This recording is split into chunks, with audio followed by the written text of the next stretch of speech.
Welcome, my friends. Welcome to my world. I'm your host, Kevin Rutherford. It is Thursday, April 14th. We are here live. We're going to open the phone lines right now. It is a free-for-all. We're only doing an hour today, so you better get your questions in quickly.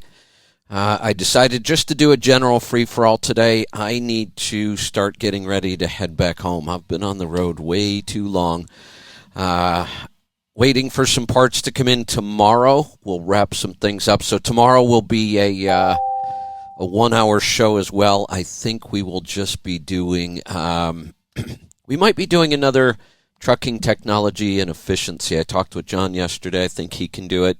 I'll reach out to Joel, but it's only going to be an hour. I got to get some things done, get on the road, and start heading back west. I am going to take a minor detour and head a little southeast first. I'm only about 5 hours from Polyface Farms, and been working with Joel Salatin for several years now. We've had him on the show several times. We've even worked on a couple project ideas, but I've never met him, so I'm looking forward to it. I'm going to head down that way and spend some time at Polyface Farms, which will also give me a great opportunity to restock. I ran out of most of my high-quality meat. I could use a restock, and that'll be a great opportunity to do that. Polyface Farms, I know we've had lots of people visit in their truck as well, so there seems to be room down there for that. A couple things while we're waiting for phone calls. If you want to join us, I would jump in right now. It's probably going to go quick. 855-950-3835 is the number to join us. Anything goes. You can also post questions on either one of the websites, and I'll keep an eye open for those, healthytribe.com or truckingtribe.com. In fact, I have a question from healthytribe.com that I'll get started on. So here it is. Here's the question. I discovered this liver flushing detox group on Facebook. It involves a ton of apple juice and some other stuff. I'll post the instructions in the comment. Too long for here. It seems people are flushing out actual things from their bodies, like rolled up tomato skins and parasites. I've admittedly done some damage to my body through excessive alcohol intake, and I'm taking a long hiatus. I feel like fasting should be enough, but this seems super next level and potentially not good. Just wanted to get your thoughts. Okay, first off, let's talk about just detox in general. This is another one of those, kind of buzzwords, and you see a lot of practitioners and a lot of challenges going on around detox, and I'm just not a big fan of this. I've seen some of these that really aren't healthy, and anything that involves a ton of apple juice, not a good idea. I mean, we're just overloading your body with sugar. I don't care whether it's natural sugar or not. Sugar's sugar. And apple juice is a boatload of sugar with nothing else. I'll look through the other instructions here real quick and see what I see. One of the first things that bothers me is it says ridding the liver and gallbladder of gallstones is one of the most important and powerful approaches you can take to improve your health. Now, that's just not true. In fact, most people shouldn't have gallstones, but it's clearly not the most important or powerful approach you can do. This claims that it takes 6 days of preparation, followed by 16 to 20 hours of actual cleansing. We're using a liter a day of apple juice for 6 days. Really, really bad idea. Some Epsom salts, which is basically just magnesium, extra virgin olive oil, fresh grapefruit juice. The grapefruit juice, there's some evidence that, citric acids will dissolve. We have a protocol that we use. It would not involve 6 days of Lots and lots of apple juice. What else are they doing in here? There's a lot of instructions. They make it sound really complicated. I'm not a fan of this. Detox in general, our body has 7 detox pathways. Our body is really, really efficient at detoxing. And the best way to detox, I believe, is just have a good, clean, paleo-based diet and allow the body to detox itself over time. We don't need to rush this. In fact, many detoxes lead to more problems than they solve. You try to detox the body too fast, you can end up, we've seen a lot of skin conditions result from trying to detox too fast, and some pretty painful, uncomfortable conditions. We've seen all kinds of digestive issues when you try to detox too fast. So my advice, really good, clean diet. And yes, fasting is another good way. Take all that stress off your body's digestive system, and then it can go focus on detox. Lots of foods that support the liver, gallbladder, pancreas, all of those things. So, again, detox is not a one-size-fits-all. That's the problem I have with these published, here's how we do it. It's just not a good approach to this. There are some protocols that we do publish for lots of things and say, look, here, you can do this on your own. Here's some clear instructions. So we're not against that, but not in the case of detox. Let's let the body do it on its own. If after 30 to 60 days of a good, clean diet, there's still evidence that maybe you haven't detoxed, then we could look at a protocol. But I would do it with a practitioner. Most of the time, we find it's just not necessary to do a specific detox. We do have some supplements designed around detoxing that it's not any real big deal. You can add some supplements in that do help clear the body's pathways, and it's not drastic or drinking liters of basically sugar water. It's just a really bad idea to me. Now, this idea of people flushing physical stuff out of their body, where is it exiting would be one question. Like, if you've got parasites coming out, we had bigger issues that we need to deal with that this detox is not going to help. So I can't really speak to whether that's happening or occurring or not, but if it is, I'm not all that sure it's a good idea, or if we should have been detoxing this way if we have those kinds of issues. So that's my take on that. Good, clean diet. We could add some supplements if we really want to kind of help the body along gently to detox. I'm not a fan of going in on these hardcore flushes and detox based on things we're reading on social media. That's just my take on that. While we're on the topic of health here, getting started, let me see if we have any calls. No calls coming in yet. Jump in and join us, or this hour's going to fly by, and you'll all be calling with 15 minutes left, and I won't be able to get to you today. We are cutting off at an hour today, so jump in and join us. It is a free-for-all. I'm starting with some health issues here, but I've got some trucking stuff I might talk about as well. But really, the show's all about you. 855-950-3835. Jump in and join us. Pick up the phone and call me if you have a question, a comment, a topic. Anything goes. I posted several things this morning on both Healthy Tribe and Trucking Tribe, so I'll go over those now, and I'll look for any questions you may have as well.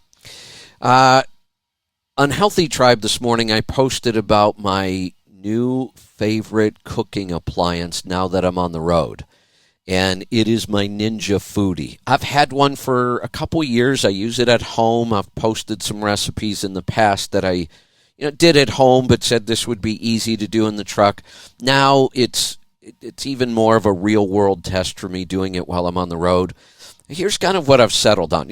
I will say over and over and over, my favorite way of eating on the road: can your own meat and your own recipes at home. Can chilies, can stews, can soups, can ground beef, sausage, beef, pork, chicken, turkey, duck, whatever you want to can.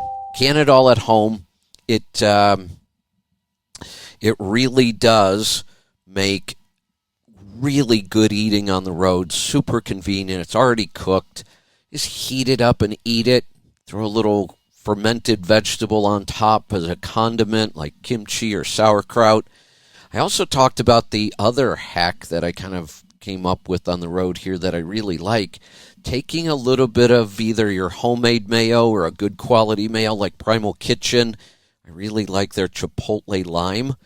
And mix it in with your cabbage and kimchi kind of fermented items, and you end up with almost like a creamy kind of slaw that goes excellent on top of those long-cooked meats. So I was eating a lot of that in the very beginning, and when I was traveling, doing the show, driving 6 to 8 more hours a day, trying to keep up with emails and work, that was a great way of eating. So fast, so easy, so convenient, almost no cleanup. The last couple of weeks I've been more stationary, moving around here and there, but in the same place for a couple days. I feel like I've been at Pittsburgh Power for about 2 weeks now. It's been a great time, by the way. I've been using the Ninja Foodi a lot, and here's the pattern I've kind of fallen into, and I really like it. I'm back to getting up nice and early, between 4:30 and 5:30 most mornings. Gives me plenty of time to get caught up on some reading and some research and news, and I still have plenty of time to cook. So in the morning, I'm cooking my protein for the whole day, and I'm using the Ninja mostly on air fry. That setting works really well for proteins. Now, if you want to do things like steaks or chops in the air fryer, make sure you get really thick cuts. Like pork chops, get double bone pork chops. Are about 3 to 4 inches thick. Now, if you get them cut right at your butcher, there's also a couple really good high-quality sites I order pork from. I've talked about it before. Heritage Foods. I think it's heritagefoods.com. They have some really, really nice, big, thick cuts. Double cut pork chops, 3 to 4 inch ribeyes. Those work really well on the air fry setting. You can put a beautiful crust on the outside and keep them nice and even rare, the way I like them inside, or cook them a little longer if you want. And today I did 2 Cornish game hens, and I love game hens. They have so much more flavor than chicken. It's kind of cool getting your own little bird. 2 of them today. That'll be my protein for the day. So here's how easy it was. 2 Cornish game hens, rub them down with avocado oil. I season mine with garlic salt and a blend of chilies I have, and that's it. Put them in the Ninja on air fry. 20 minutes breast side down, 10 minutes breast side up. They're crispy skinned, golden brown, and just amazingly tender and moist. Now I've got my protein for the day. Throw in some fermented vegetables, and I am all set for food today with very little fuss and even very little cleanup. So we can talk about cooking today. We can talk about trucks, fuel mileage. I do have some issues I wanted to go over, but the calls are starting to come in, and I did say I would get to your calls, so we're going to do that right now.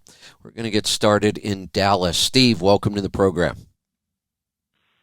Hi, Kevin. How are you? How's the world traveler doing? Oh boy, I feel like a homeless gypsy sometimes these days, but I'm enjoying it. I've got to spend a lot of time with Bruce and Debbie. Went over their house last night for dinner and had some great conversation. And I've got to hang out here at Pittsburgh Power and meet everybody here. Some of the people I haven't met before, some I've known for years. It's been kind of relaxing here, just hanging out. And usually every night, some of the mechanics go home at 3:30 because they start early. Once they leave, I usually take over a bay, and it's allowed me to crawl all over the coach and get some things worked on and fixed. Finally got my front end completely dialed in. New shocks, got my ride height all figured out, and I took it out yesterday, and it rides like new. So I'm enjoying it. I'm looking forward to visiting Polyface Farms and meeting Joel finally, and then it's time for me to get home. I am missing the West Coast. Yeah, that was fun, though. You've been, it's been a month, a little over a month, something like that? God, I don't know. It might even be like 6 weeks now. I think I might be going on 6 weeks. Wow. Yeah. So a couple of things that you had talked about, a couple weeks back, and they are definitely coming true.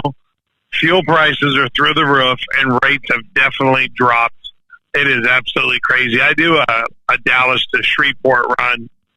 Easy $1,200, easy run. You won't get over $900 for it now. It's crazy. It's really, really crazy. You know, you said it would come. Yeah. You did say it. And, it wasn't me. I follow some good analysts, Noel Perry and some other people. I watched the numbers on FreightWaves. It was just a matter of kind of interpreting the numbers. Noel Perry started talking about this back in 2017. I talked about it after I was with him at a conference. And, this is kind of the hard part about predicting. Something's coming, but it's really, really tough to figure out exactly when, especially when in the middle of when you think it's going to occur, you get a new administration that just starts throwing trillions of dollars at the economy. We have artificially kept this economy going over the last 2 years because of all the government money, all the stimulus, all the unemployment, all the PPP loans, all the whatever the hell that other loan where they were giving owner-operators $100,000 with 30 years to pay it back and low interest. That put us in a really bad place financially. I know it seemed like a party, but we all know what happens when you party too hard. There's a hangover coming afterwards. Yep, you crash. Yeah, and that's what we're looking at now. I think we're going to start feeling, I think we're already starting to feel the hangover. High prices are killing everybody. Shortages, it's all I hear about anymore.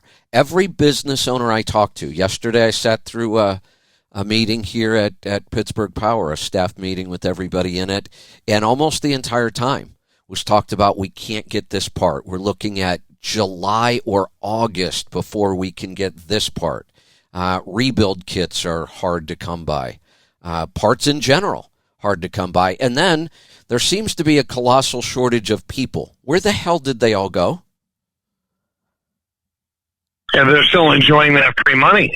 I can't imagine how. I mean, it doesn't even make sense. If most Americans have almost no savings, most younger Americans, and that seems to be the workers that are AWOL, not AOL, they're AWOL. They didn't have a lot of cash sitting around. They typically live paycheck to paycheck.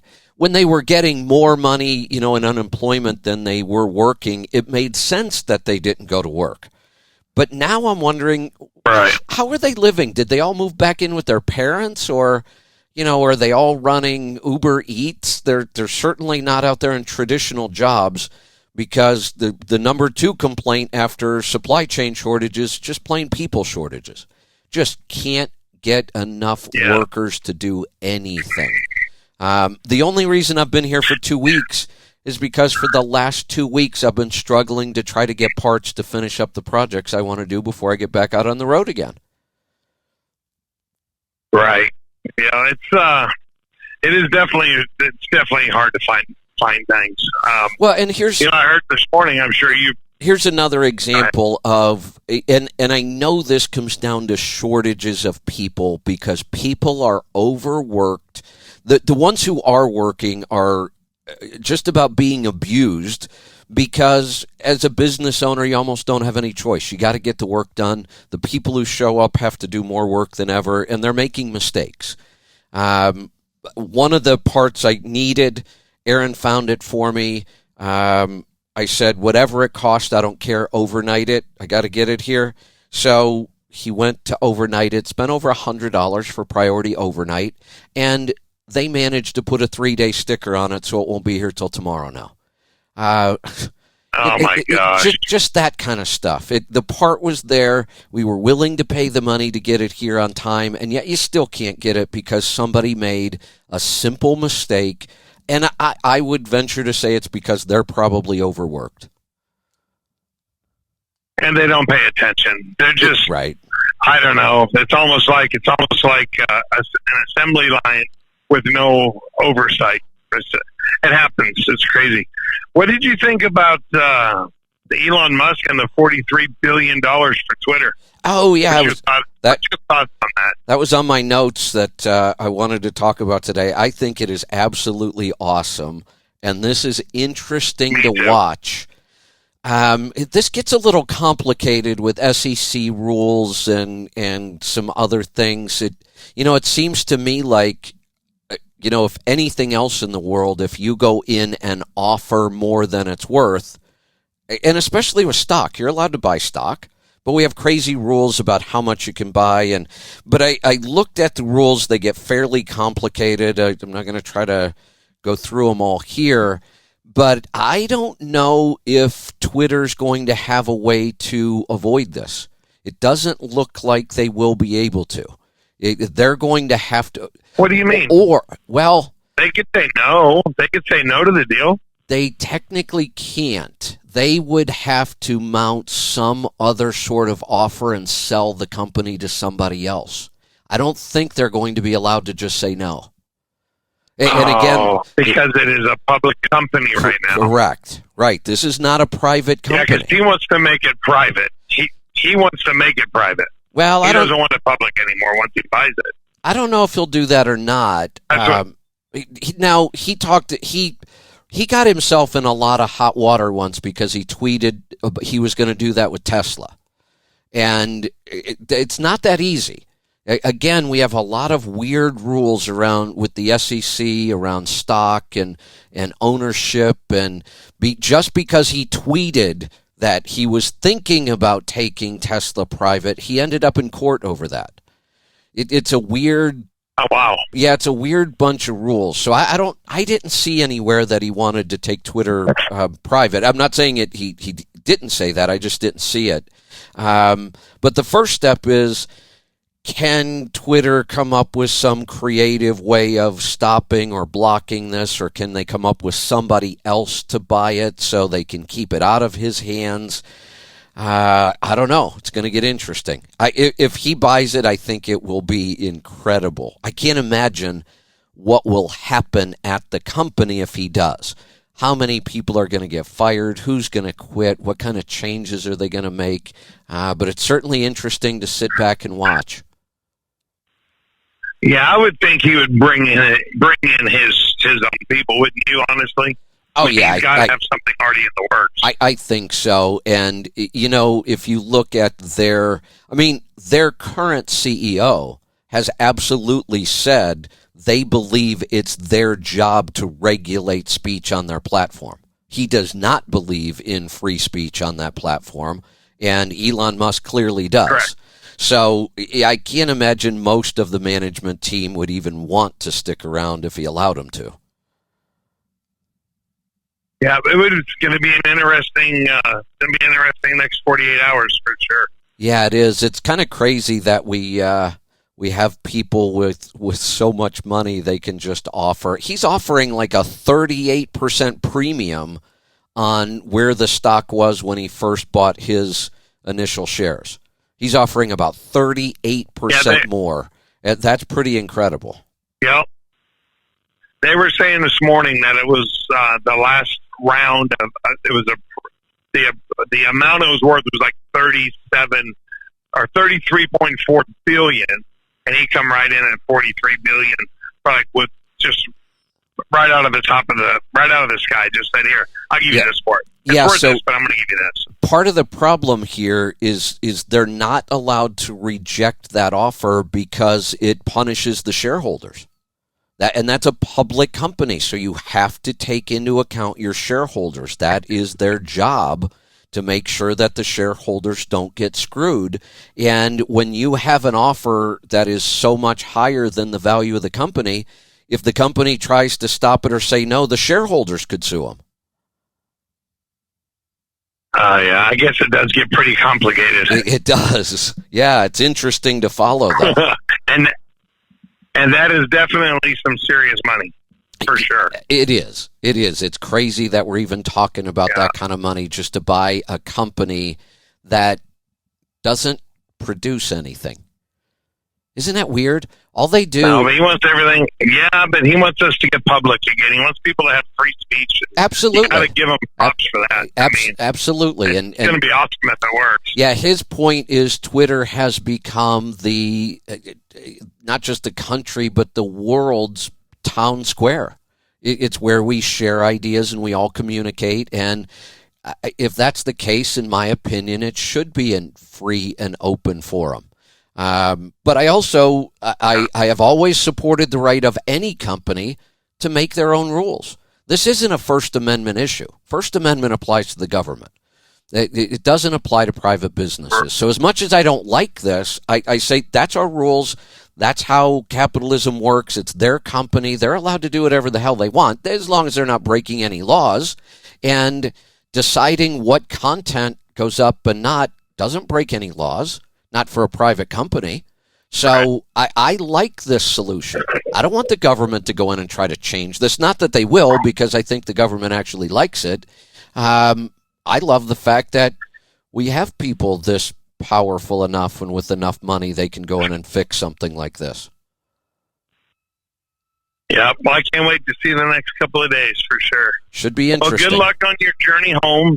Safe travels, and we'll talk again soon. Have a great day, Kevin. All right, great talking to you. Let's go to Montana. Francis, welcome to the program. Hi, Kevin. I don't know if you remember, we spoke last week about my horrible NutriQ. Yes, I do. After I spoke to you, I started carnivore-ish. Okay. Besides from the coffee in the morning. I just wanted to give you an update. I feel way better. I don't have access to a scale, but I've probably lost 10 to 15 pounds. Excellent. I'm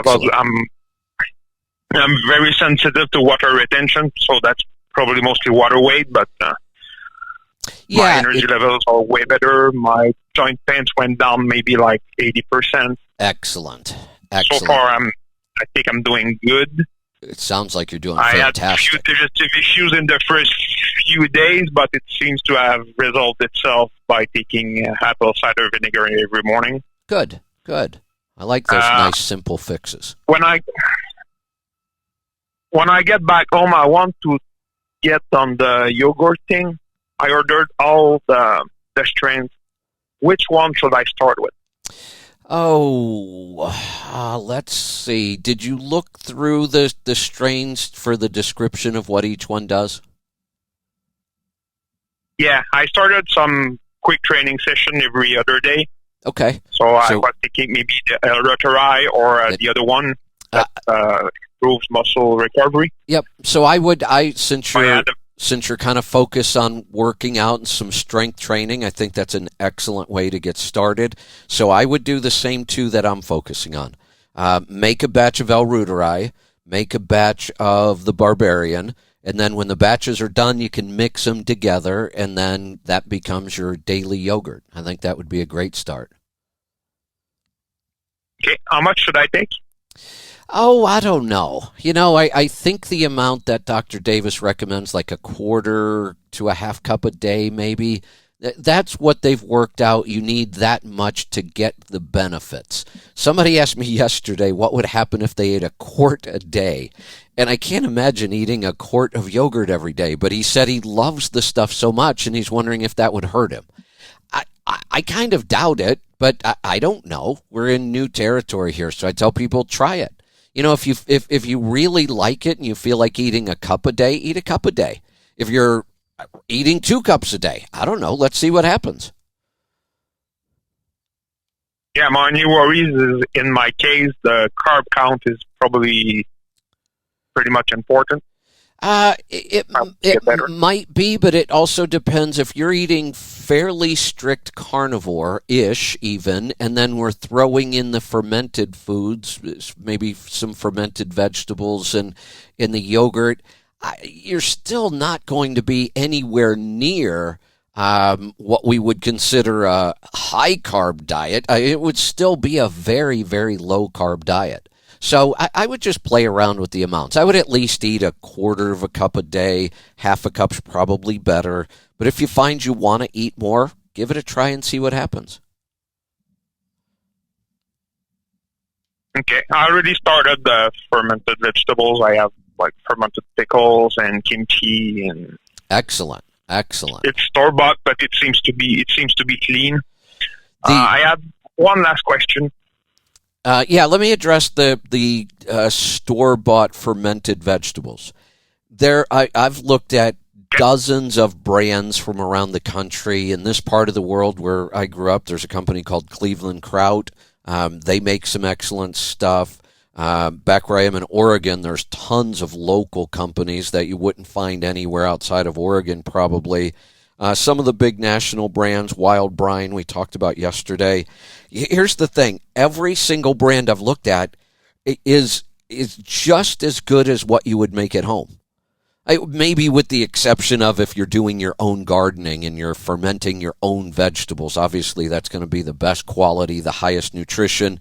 But I have not seen a single brand of fermented vegetables in a store that I wouldn't eat.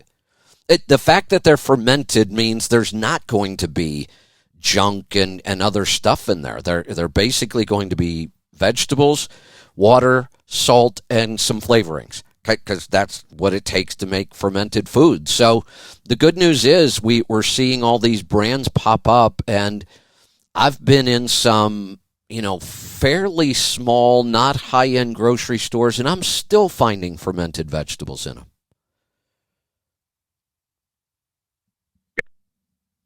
That's what I have, Wild Brine and Bubby's. Oh, Wild Brine and Bubby's, those are probably the 2 biggest national brands, and they're super quality. Absolutely good stuff. Okay. Do we need light for fermenting? Because I tried at home a couple of times, and my jars are like tinted glass, and it doesn't seem to work. No, you don't. I can wait a week, and it doesn't go bad, but it doesn't seem to ferment either. You don't need light, so that's not the issue. So what can happen is the salt in there will kind of preserve the food. The salt keeps the bad bacteria out. But you're right, sometimes they just won't ferment. You end up with just salty vegetables at the end, and they're not really fermenting. Where did you get your water from? It was bottled spring water, and I use the Himalayan pink salt. And you did 2 tablespoons to a quart of water? Yep. Did you wash the vegetables? Nope. Okay. Boy, you've done everything right. Now, the couple things that can screw up fermentation. I might try it again. Yeah, I would try it again because I'm not really sure what might have gone wrong here. The couple things that can screw it up, if you wash the vegetables too much, you're washing off all the bacteria. We need to get the stuff started. So you don't want to do that. If you're using tap water that's been chlorinated, and a lot of municipalities chlorinate their water, some chlorinate it pretty heavily, that will stop or slow down fermentation. So those are usually the 2 big ones. Other than that, it usually works. You may want to try an experiment too. If you're making the yogurt, you're going to have tons of whey left over, the liquid. If you're not making yogurt yet, go to the store and buy a good, clean, plain yogurt. When you open it up, there should be a little bit of whey there. If not, throw it in a cheesecloth and let it sit for a couple hours, and you should be able to get some whey out of it. Stir a little bit of whey into your ferment. That's kind of a starter, and maybe we just need to kickstart it a little bit. Okay. And what's your take on blood pudding? Oh, I think it's awesome. Most cultures have some sort of a dish like this. I know it freaks people out. Blood pudding, there's a lot of nutrients in the blood. I mean, think about it. That's how our bodies move nutrients around, is through our bloodstream. So, we've talked about certain tribes, the Maasai in Africa. They're basically herders, but they're nomadic. So they do herd their own cattle, but they move constantly based on the seasons. So they're kind of hunter-gatherers with some herding involved. But their diet is really, really high in both milk, because they do herd cows, and blood. For some reason, they consume a lot of blood in their diet as well. And dishes like blood pudding, blood sausage, I think they're awesome. That's all part of eating the animal nose to tail, which we should be doing more of. Okay. And do I have time for a quick question about my daughter? Sure. She was diagnosed with I think it's called mononucleosis, something like that. Yep, mononucleosis. We used to hear a lot about mono when I was a kid. I don't hear as much about it now. They actually called it the kissing disease. Teenagers tended to get it a lot from, kissing too often. So mono was kind of known as that. It actually is caused by a virus that can kind of hang out in the body. She'll probably have that virus forever now, and it can cause other things later on in life. So they've tied things like chronic fatigue syndrome. The virus that causes mono is called Epstein-Barr virus, EBV. It is a very, very common virus that most of us have in our body. I know I do. You can go back and look at, old blood tests you've done or other tests, and you may see that you have the virus too. I think I've read, like 70 or 80% of the people in the country probably have the EB virus. And sometimes it doesn't cause anything. I know I do, but I've never had mono in my life, but I do have the EB virus. I know I do. Yeah, I had it when I was a kid, and I had a bad relapse maybe 10 years ago. I spent like 4 or 5 days in the hospital because of it. Yeah. It's like I say, it's mostly. Is there anything I can do to help her? Because right now she sleeps like 20 hours a day, and she's a mess. Well, tell me about her diet. She started cleaning it at the same time I did after you scared me on the show. Okay, good. So just been a couple weeks, though, right? If that. Yeah, maybe 10 days. 9 days. Yeah, that's the best thing she could do. She wasn't horrible before that, but she cleaned it up. Okay. The medical system won't do much for her anyway, so. No, they won't. Because they don't know what to do. There aren't really any drugs that help this. And if they don't have a drug to help something, they're kind of lost. I mean, that's the model they know. You have these symptoms, we have this drug. You have this disease, we have this drug. You have this diagnosis, we have this drug. If it's not a drug, it's a surgery or a procedure. That's all they know, and they don't know what to do with this. When it does turn into chronic fatigue syndrome, then they start blaming the patient. Oh, this isn't real, it's all in your head, that kind of thing.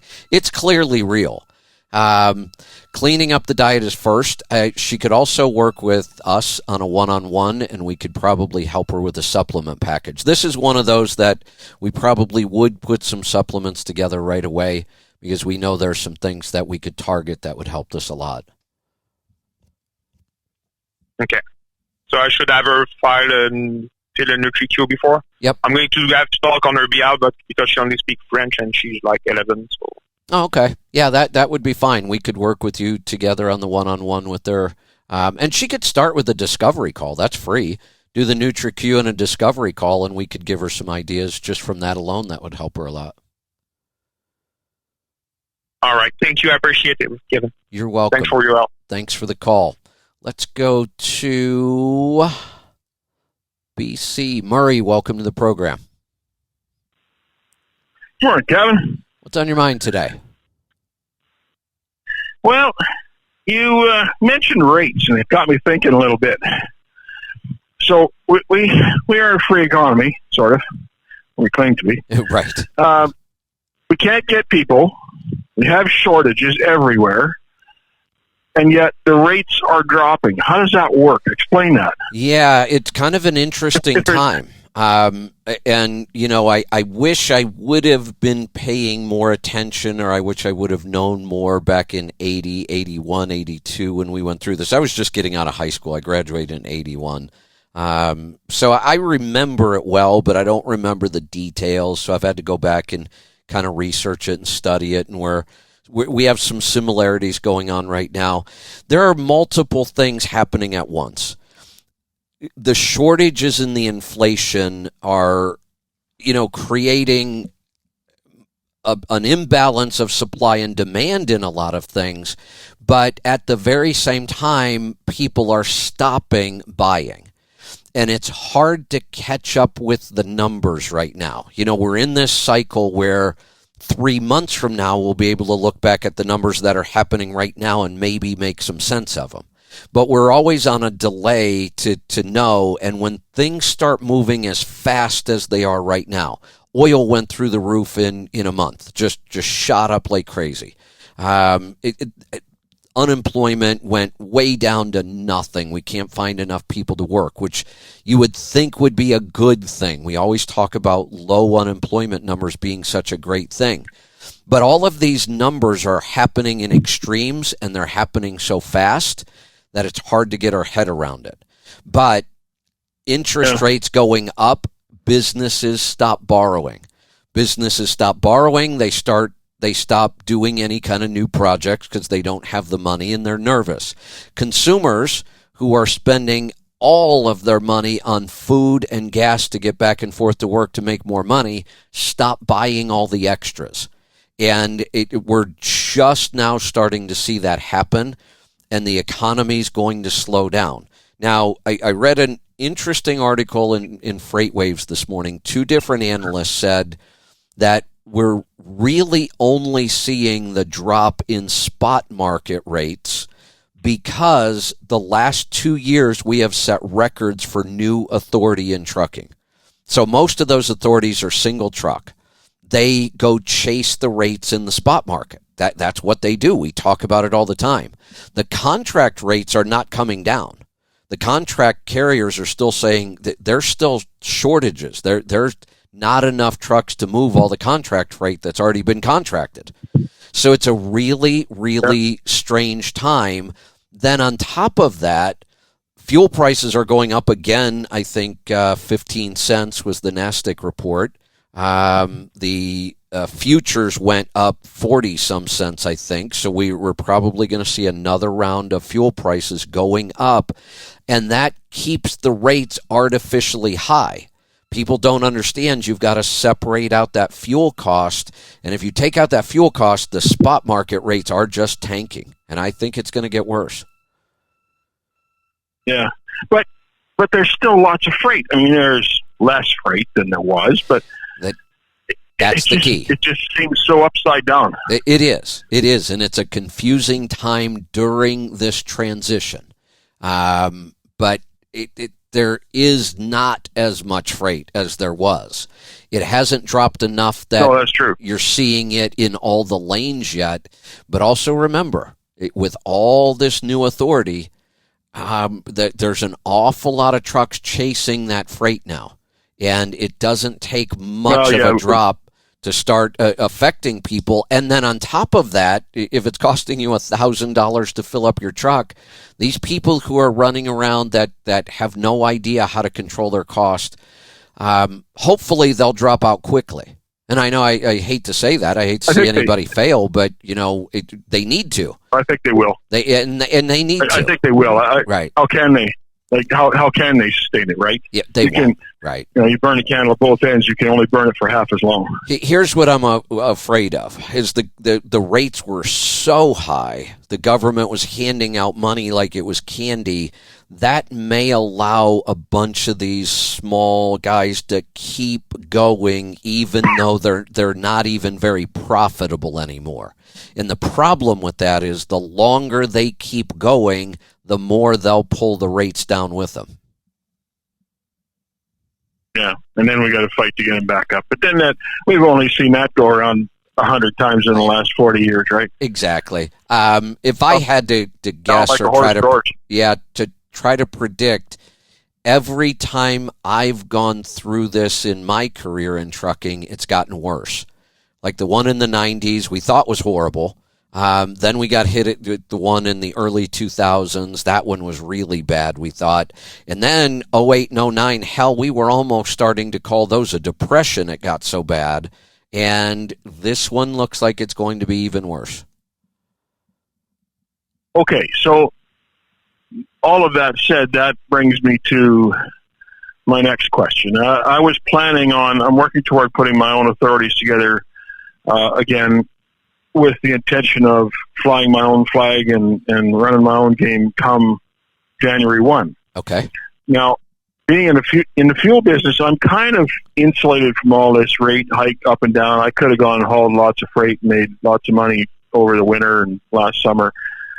But Norman, I kind of figure steady Eddie, exactly. Like you just slow and steady wins the race. And so even while I worked for less, I had steady money, and it continues to be steady. So would you, it's not going to cost me a lot to put my authorities together. If I put my authorities together, should I continue in that direction, or should I just park that idea and see what happens over the summer and fall?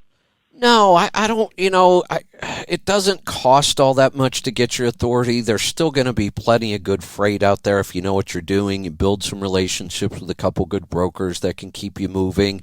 And then just really, really pay attention to all of the numbers, what's going on in the industry, what's going on with your own numbers, so that if things really start to turn negative, there's nothing to say you can't park your authority and go back to lease to somebody. Those opportunities will always be available for good owner-operators. Well, I could come back to Holland Fuel. Exactly. The general manager here is terrified that I'm going to actually cut and run. Yeah, and you're not going to burn that bridge. You're going to say, hey, I'm going to go try this. But like I say, those opportunities are always going to be there. But you got to pay attention.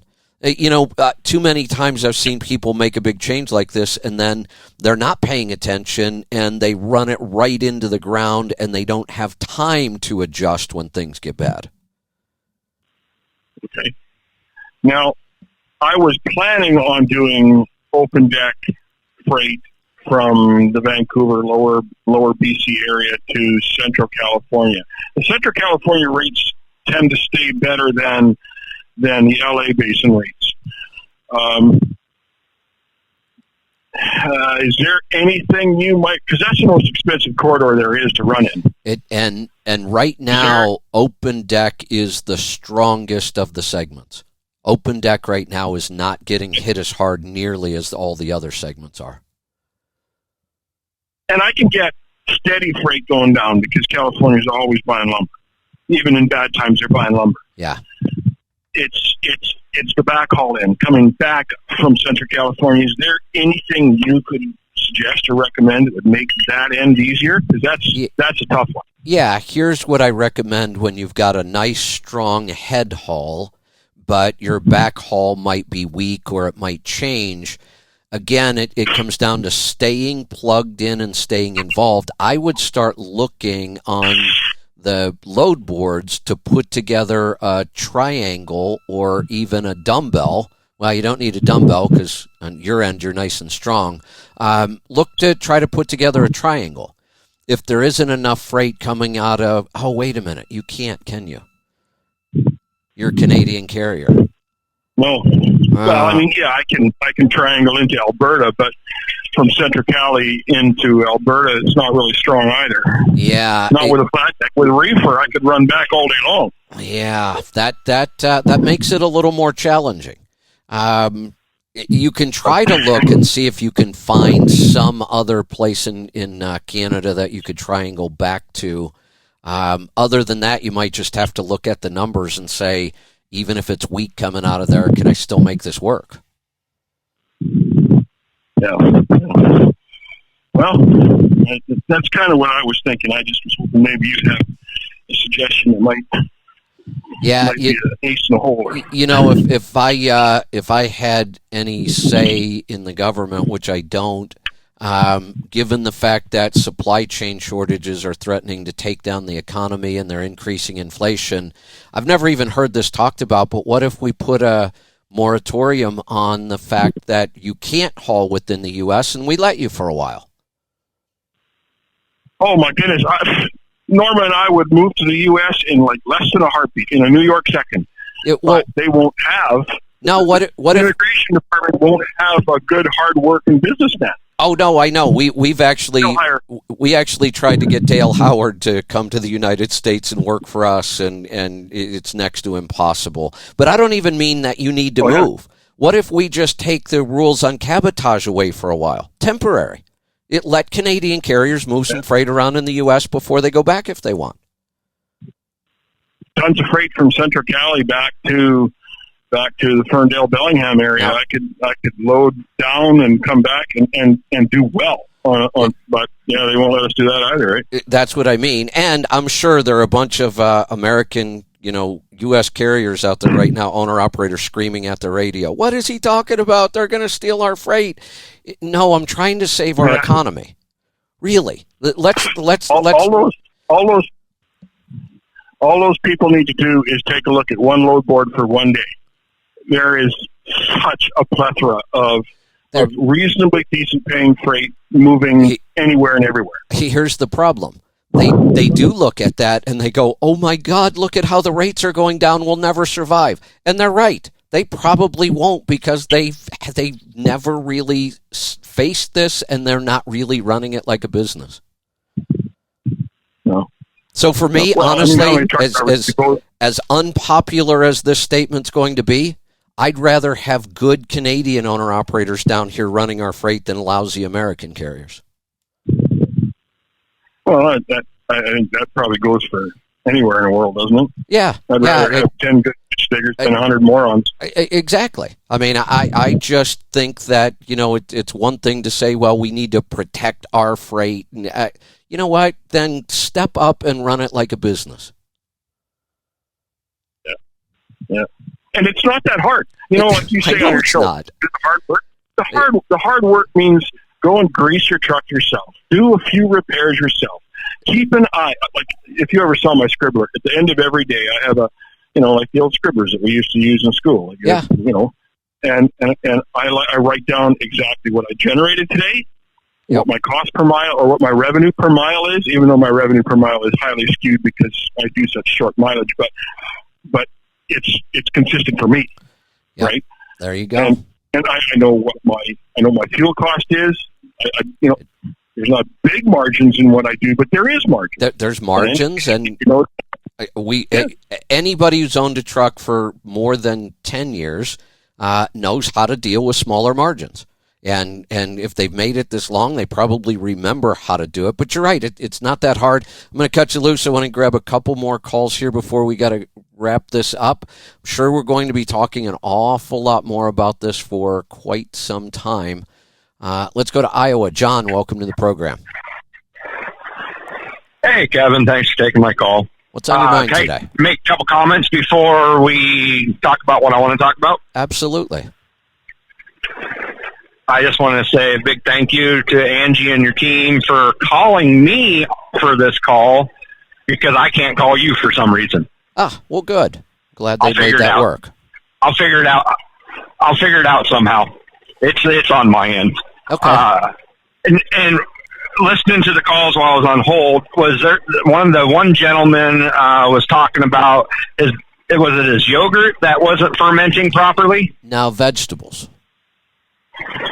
Vegetables. Okay. Something I read in a fermenting forum somewhere. Make sure you do not, and this is something for everybody, make sure you do not wash your container that you're going to ferment in with any kind of antibacterial soap or wipes or anything, because that residue can stay on the jar and possibly kill your ferment. Good point. Good point. In fact, look around your house and find all that stuff that says antibacterial, sanitizing, and just throw that crap out. Yeah, we use it. I use the wipes only because they are excellent for getting grease off of your hands. If you like when you're pulling your fifth wheel pin, you get some grease on your hands. Hold on. And it'll take grease. Hold on. I know there's other stuff. It doesn't need to be antibacterial to do that. I buy these giant tubs at the auto parts store of big wet towels with a scrubby side to them, and they clean your hands better than anything, and they're not antibacterial. And I'm going to 100% agree with you on that. After I said that statement, it's just they're so cheap and easy to get. I know. And the container is small, and it sits in my truck in the perfect little spot. There you go. All right. And it's like maybe once a month I use them. And no big deal then. Yeah. That's something that to maybe think about when they're fermenting. Make sure you're not using any antibacterial. Just use a plain soap, light scrub. You're good to go. Good point. Yep. And the gentleman with the daughter, I think it was the same gentleman with the daughter that has mono right now. Yeah. There's really nothing you can do about it because it almost destroyed my life last year. I had it when I was 18 in high school, and I just had it last year in September. And the second time around is way worse than the first. Not to scare him, but there's nothing that can be done about it. Sleep it off. Relax, stay stressed, as low as stress as possible. And when you're that young, I don't know how old she was. She'll be fine. Just there are later some in life. There is some nutritional support that can help with some energy levels, but you're right. You just gotta work through it. Yeah. But like I said, and I have a very good doctor. He is very naturopath style, but he's a family medicine doctor. He's a DO, so he deals with both. But if you tell him you're kind of in the natural stuff, he will stay away from medication unless that's the last thing you have. And he's like, I got really nothing for you. Here's a list of supplements. I think it was from the Kresser Institute that you could take that may help you. But we can't do nothing. And it was 4 months of literal hell for me. We actually built our protocol from Kresser's list as well. Okay, all right. But as an adult, it sucked. But as a child, I don't remember any problems with it. I slept for a couple days, and I was right going back at it. Yep. It took from about January of this year before I finally felt normal because of it. Yep. And it was horrid. I was kind of borderline suicidal because of it. I'll bet it can be pretty rough. Yeah. That leads me up to what I wanted to talk to you about is during that time frame last year, I went back on Effexor. I had weaned myself off of it after I started an NDK paleo keto diet lifestyle that you got me started on back in 2018. And, got myself off of it, had a couple, falling off the wagon over the years and got right back, dusted myself off, got back on it. But that mono just knocked me out. And that was the only thing my doctor and I could figure out. So like I said, I was borderline suicidal. And I went onto a high dose, and it finally mellowed me back out after a couple months. Well, I'm working on getting back off of it. Okay. And that's why I asked you yesterday about Lisa's. What was your guys's? Because I remember the first time I got off of it, it's definitely not a month. I just want to make sure anybody listening, you're not going to get off of an SSRI in a month unless you're an animal. Yeah, you'll suffer a lot. Maybe Lisa did. What's that? No, we really took our time, and I can't remember the first time. I want to say it took me about 6 months to get from 150 down to minimal to none, because they're in basically you start lowest dose is 37.5, 75, 150, and then I've been up as high as 225 over the years. Wow, yeah, and that's a lot. I want to say it took me about 6 months to get off of it the first time, and I was just curious if there was anything that you guys had done special because of the nutritional aspect of that you do. Well, you said it was multiple years ago. It was. But I just wanted anybody to know it's gonna take more than just 30 days, because you're looking at 30 days just. If say you're on a 150, it's going to take you 30 days just to get down to a 75. Correct. And this is for me, so it could be different for anybody else, but safely, even with your doctor, it's going to take you about a month to get down to a 75. And you're going to want to stay on that 75 for a month at least, and then start yourself down to the 37.5, and then keep going down from there. And then, like you said, split dose until you get to the point, because for me, I had brain zaps is what I called it. I could hear my brain, the transmitters in my brain sending signals, and I could hear my eyes moving. Yeah, there seems to be this other thing where people will say they feel whole body electrical shocks. Yeah. Yep. Yeah. Yep. That seems to be mine was generally concentrated on my brain, but I could feel them, I could hear them. It's horror. It's a horror detox. It is. It is. I agree. Brutal. I agree. So and you just have to suck. If you want to get off, suck them up. I do have a suggestion for you for a possible protocol. Yeah. Let me say this first. If you're listening to this. This is serious. This is a real thing. You can read about it. It's very consistent across the board. It's a rough detox getting off these things. So think very, very, very long and hard before you ever get on them. And before you do, I would highly recommend you read anything by Kelly Brogan. She covers this issue pretty extensively in her book. Yep. I read it. That's the one. It's more focused towards women than men, but it has very good information. Am I correct on that? Is that the one I'm thinking of? Absolutely. She specializes in women, but honestly, it's not any different when it comes to SSRIs. Women, men, doesn't matter. No, they're the same, and so her information on SSRIs is one of the best I've read. Right. Because Michael and I, when he was doing one-on-ones, talked about it, because I kind of hit a stall on weight loss. He's like, it's probably that affects her. Absolutely. But, you just don't get off of it affects her like you do, say, a statin overnight. No, not even, right. It's a long-term process. I have taken the receptor detox for a month, and the hormone. I did that when I was sick last year, just to kind of see if it would help. And I want to say it did help a little bit. It took the edge off. For a person wanting to detox, I would say at least a 90-day, and I'm going to do a 90-day. I'm probably 2 or 3 months away from it still. I just went down to 75. I'm going to wait until I get down and just experiment with myself. I've done the Cardio Miracle. I'm going to do that for 90 days just for the extra nutrients, anything that stuff has zapped out of me, along with quitting smoking. And those are two things I've seen from talking to people in the group, listening to the show. Those three things in conjunction with the fat digestion and eliminating all sugars, because sugar, your mental state, starts in your gut.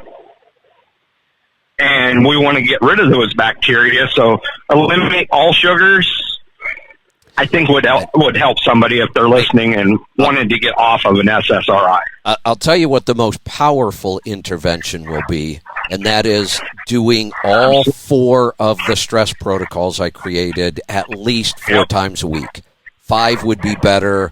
6 would maybe only take 1 day off from them if you can, but those will help tremendously. I agree. I was doing Wim Hof when we first started talking about it and got away from it, and I'm having a hard time getting back to it. I know. I play around back and forth with the cold showers, and the problem for me on the cold showers is not the cold water. It's the fact that I want to get in the shower, wash off, get rinsed off, and I'm out.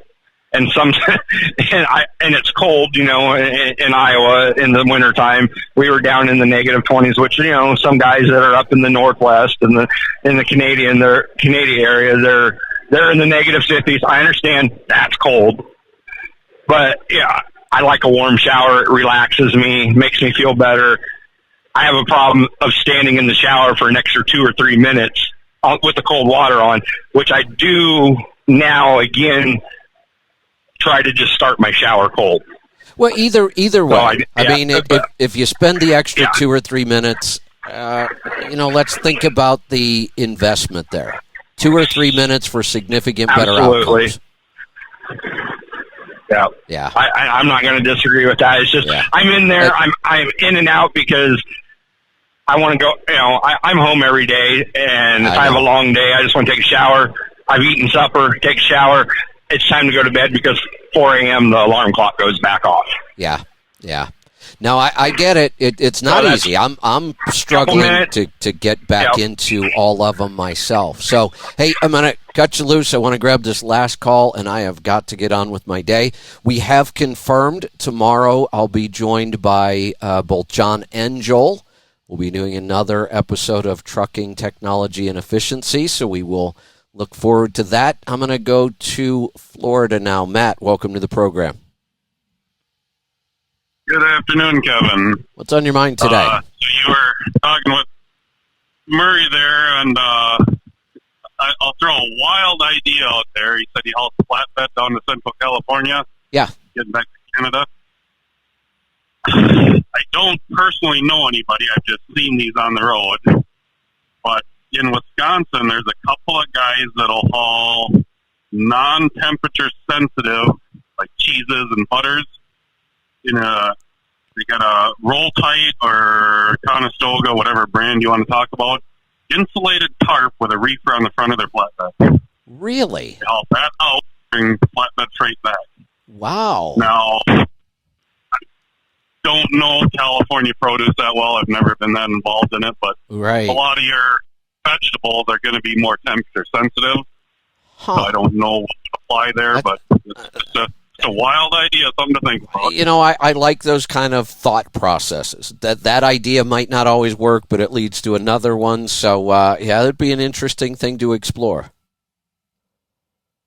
Yeah, obviously, because he's in that Canadian market where he can only go straight back. So as soon as I started talking about a triangle, that dawned on me that it's a lot more restrictive for him. So you were also talking about how people that haven't run a business very long are probably going to be in a tight position. Yeah. And I've always loved, conversations with people that want to start a business, and they want to talk about all the things that they would enjoy about the job, but nothing about the business. They never want to talk about the business. Right. They want to talk about the job side of it. Yeah. I love both sides, but I love the business side. Everything about the business is how do we generate more profit? I care less about the total revenue. I only care about the profit. Exactly. Just because a load pays 30 cents more a mile, but if the expenses are 30 cents more a mile, what's the point? Exactly. Yeah, why bother? So I sent you my business report for first quarter.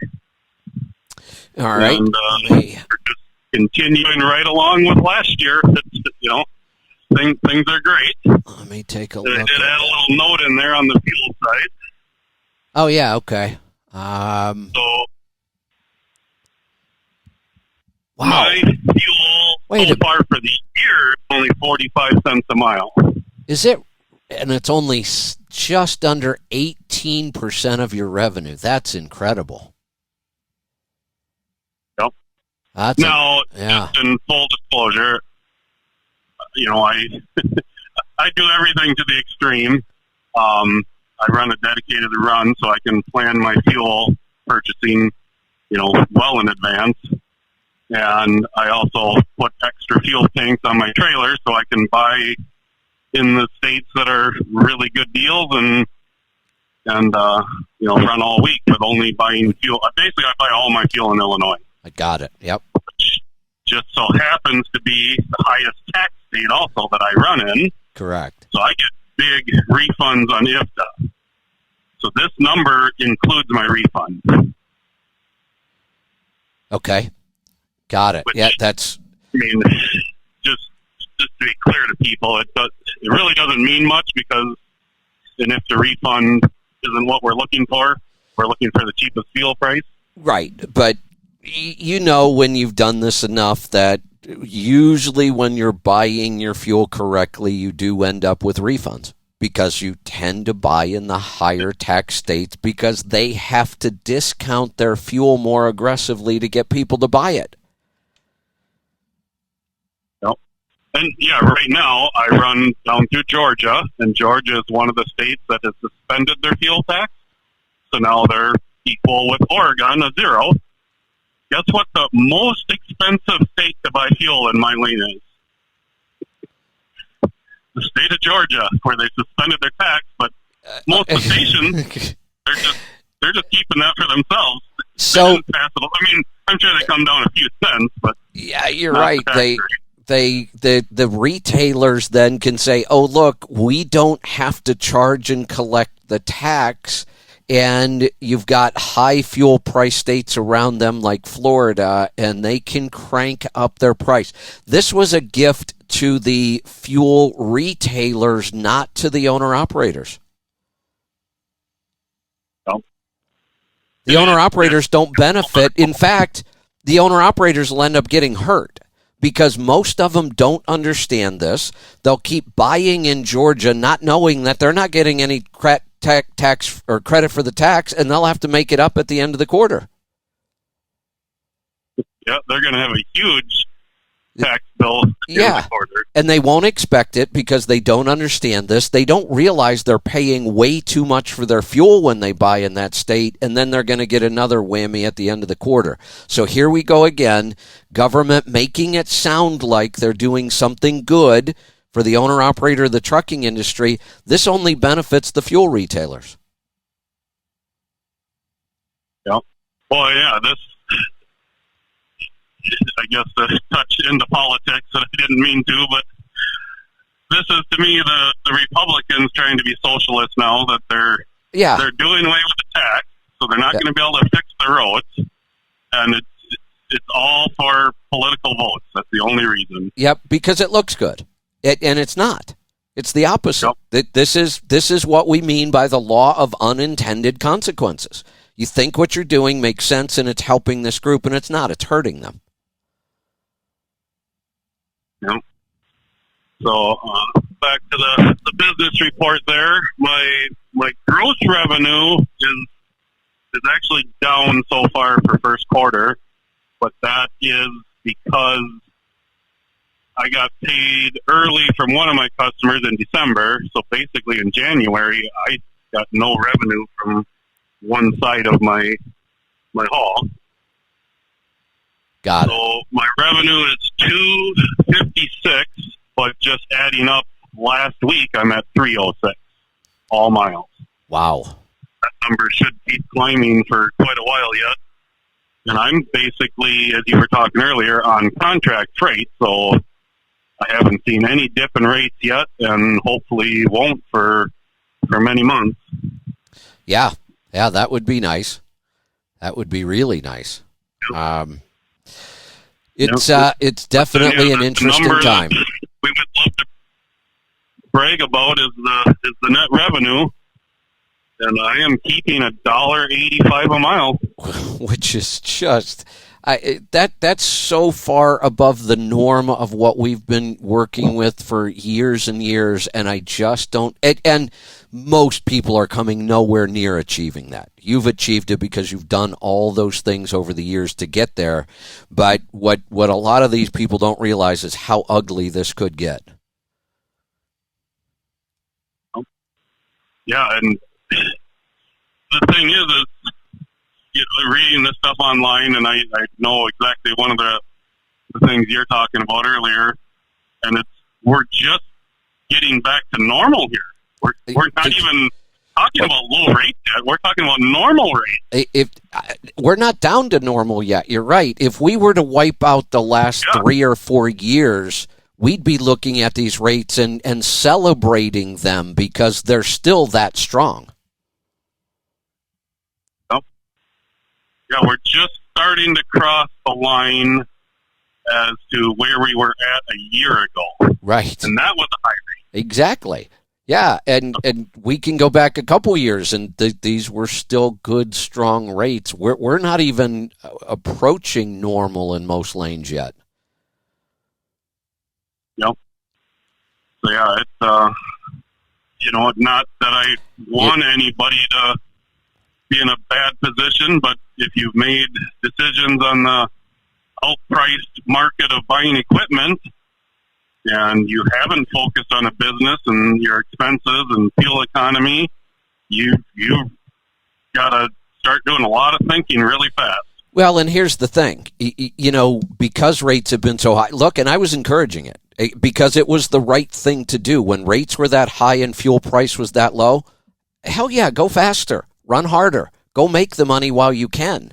But if you've waited till now to focus on fuel economy, you're not going to see the results of that effort for 3 to 6 months, even if you're really aggressive at it. You don't turn something like this around overnight. You don't go from 5.5 miles to the gallon to 9.5 in 30 days. It's just not going to happen. And if you wanted to, you'd have to spend an awful lot of money. And they're not going to have it. They're going to wait till it's too late. They're going to realize fuel is killing them, and they're not going to have any money to be able to fix it. At that point, the best thing I can tell you, or you shouldn't even wait till then, slow down to 55. Just get used to it. Yeah, it helps with maintenance, too. I mean, it Exactly. helps on many things. Right, yeah. Fuel obviously is the biggest one, but yeah, and I, like you say, the focus on the dollar numbers, too. Now, granted, again, this is my dedicated lane and my setup that I've worked myself into over years. But even this week, right now, the fuel price holds stable till Friday when I will fill up again. But I should be at either 52 or 53 cents a mile for my fuel for the week. Yeah. Yep. I don't think there's too many people anywhere near that right now. Not with these kind of prices. No. I've heard of people. I know a guy last year, for the year, his fuel cost was 80-some cents a mile. Last year. The last time. Now, granted, he runs California, which is going to be higher. But for the last couple of weeks, I've just been running around short stuff, so I haven't really put a whole lot of fuel in. But at one point, I calculated my own fuel cost. I was over $1 a mile. Yeah. And I have no revenue to offset it. Not hard. Yeah, right. And I don't have any direct revenue to offset it. Fuel to me is just a pure business expense. I'm not getting a surcharge. I'm not getting paid to drive. It's just it's an expense of me doing business. And right now that expense is pretty damn extreme. All right, Matt, I'm going to cut you loose. I'm going to wrap this up. I got to get on with my day. Couple things real quick. We've got some excellent sales going on in the store. If you haven't tried our air cheese yet, you should really try that. Pretty amazing stuff. Very, very clean. It's a great snack option. I think we're offering like 20% off on that. I know Lisa's been working on all kinds of great stuff. We're getting new products into the store. We'll be moving those into the store over the next couple weeks or 30 days or so. Excited about that. We'll let you know what those are, but Lisa has found some awesome food products. We are going to become your one-stop shop for food on the road. With that, I'm going to wrap it up. We will see you back here tomorrow for Trucking, Technology, and Efficiency. Joel Morrow and John Walco will be joining me. We'll look forward to seeing you then. Be safe, be profitable, be fit and healthy. Always do the hard work and master the journey. I'm Kevin Rutherford.